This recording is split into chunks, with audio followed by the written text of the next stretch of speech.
I'd say came to Milwaukee strictly with a relationship with Phil Whitliff, and kind of started discussions, had an opportunity to go play there, and I would think that was probably the first thing that put things into motion to allow me to come to Milwaukee. So for you, you're a free agent after playing in Quebec, right? That's correct. And so now it turns, obviously you can go anywhere you want.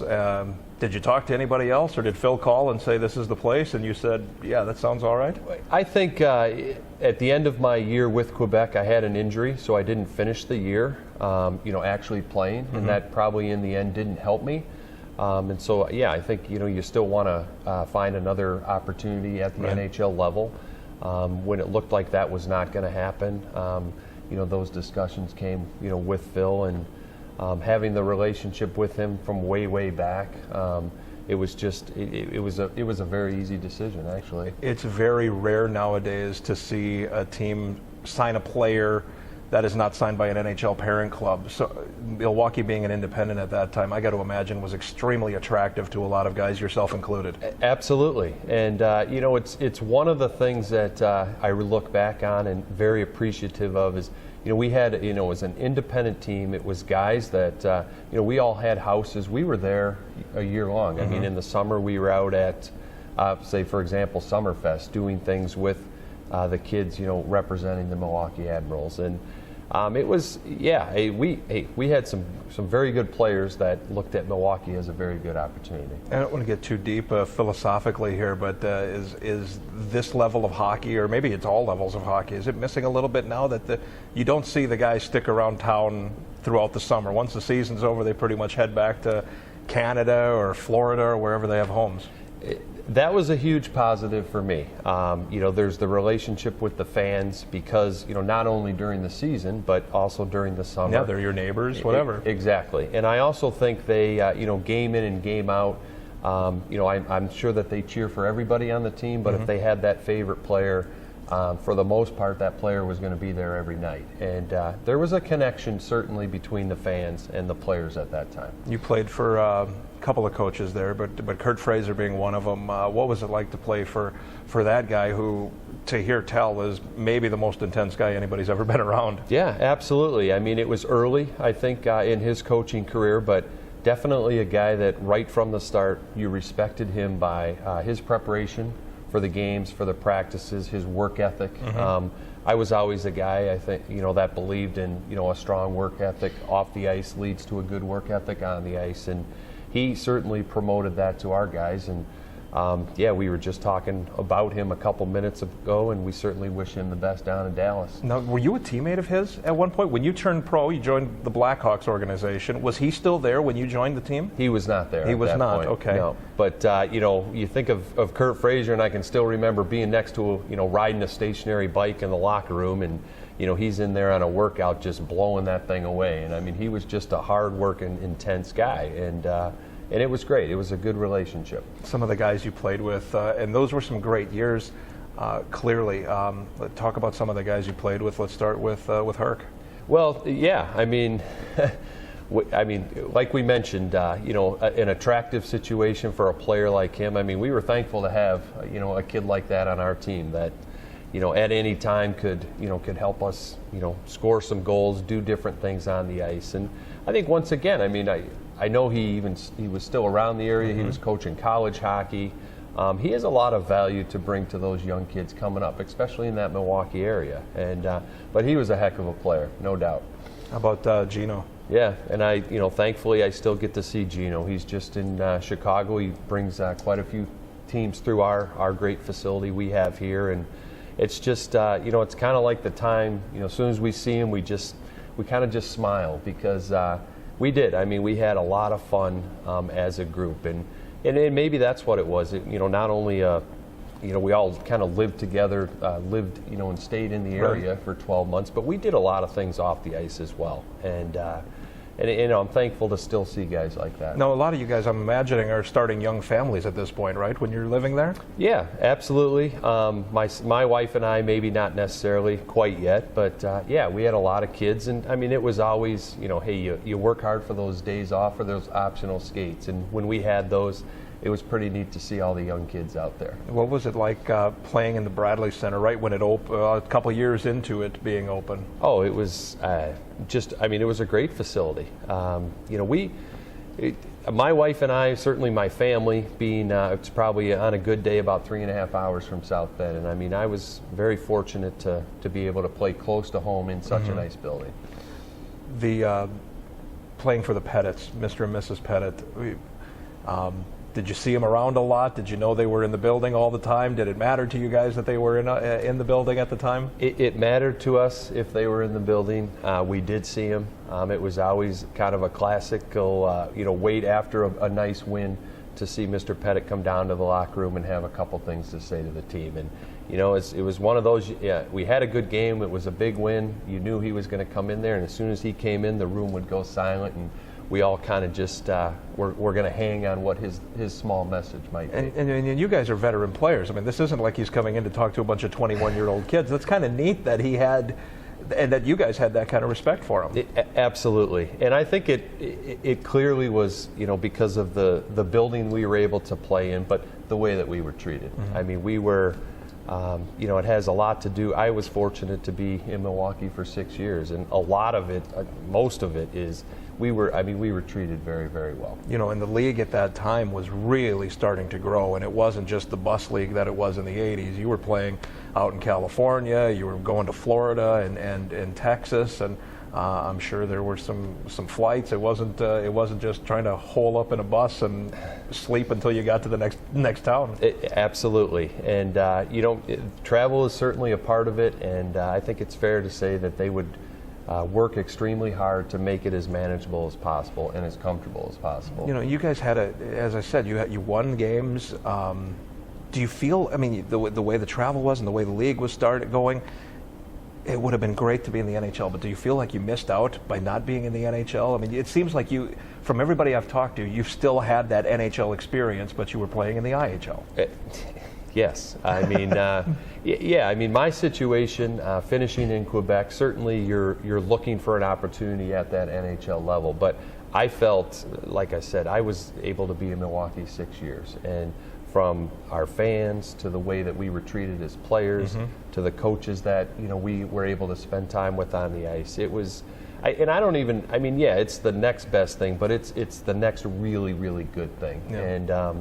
And we at that time we would go to St. Paul and play, and for us it was with Phil as our coach, and we would have 3 small charter planes that we would go up there and play a game, and I mean I'm home in my bed by midnight, right. And I played a game that night in St. Paul, and that was because it's a long season and we don't want to wear down, we don't want to tire out, and like I said, they would do anything they can to make it as comfortable as possible. What was the initial deal when you signed? Was it a 1-year thing, and did it just go year to year? I mean, obviously you're still looking to get back. This is the rebound place, so to speak, get healthy and get back to the NHL. Did you, in your wildest dreams, think you'd spend 6 years?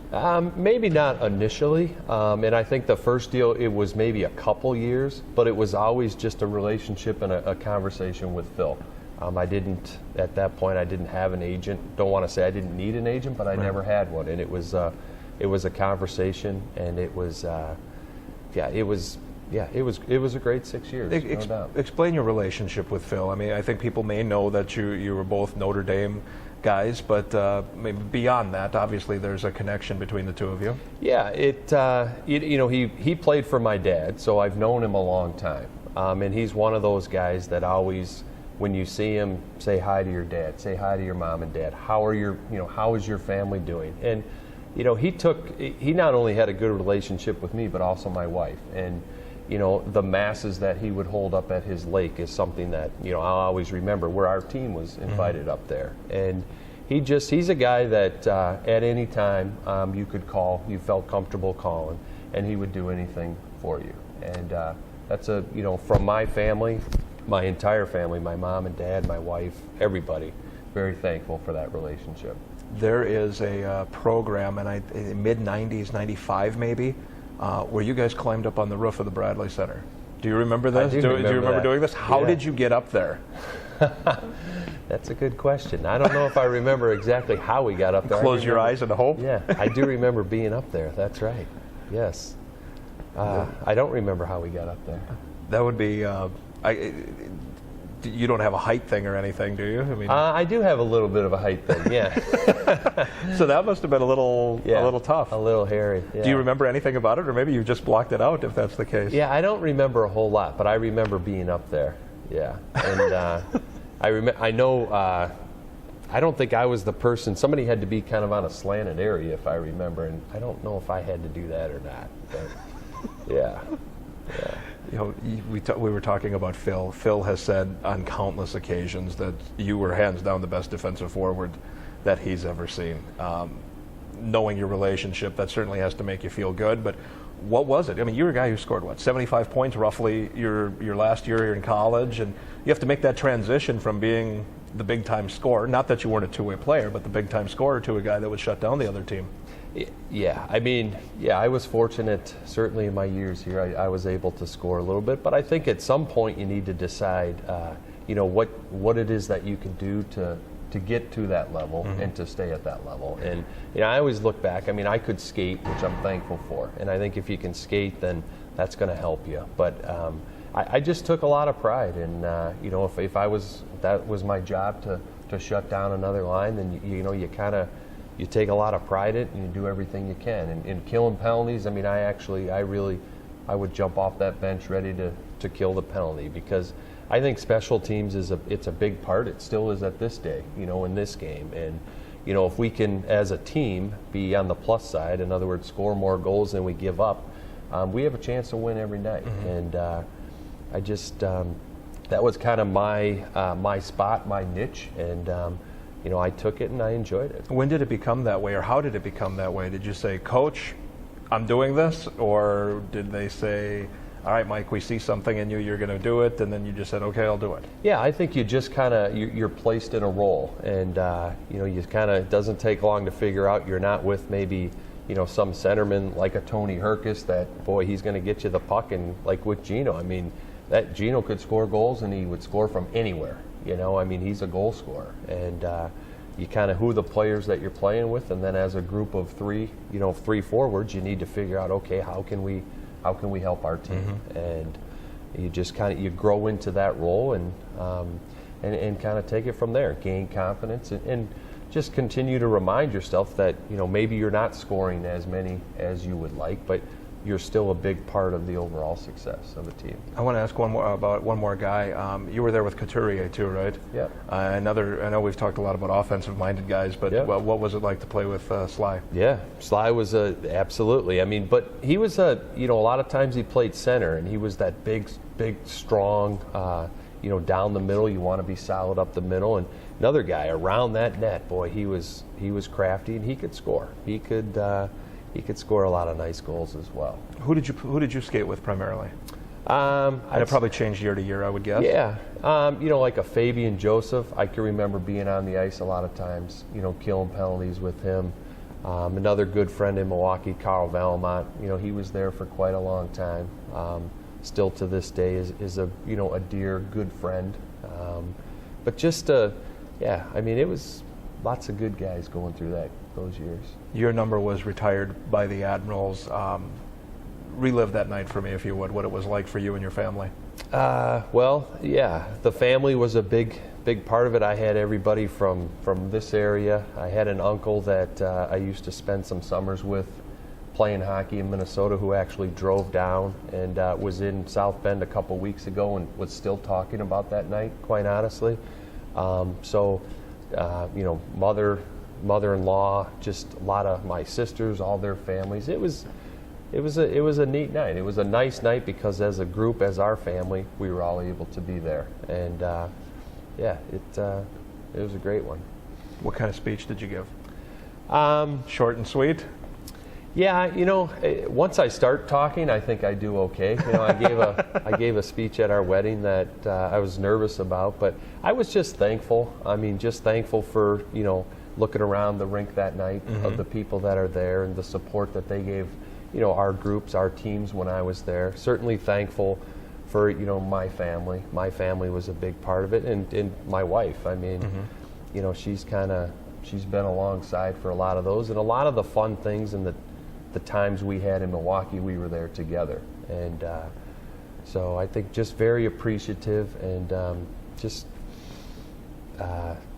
just thankful. How often do you reminisce about your times in Milwaukee? Certainly, I mean, you've moved on, you've got things going, you're here at Notre Dame with this unbelievable facility, a fantastic facility, but how often does somebody find out, oh, Mike played pro hockey, and well, who did he play with?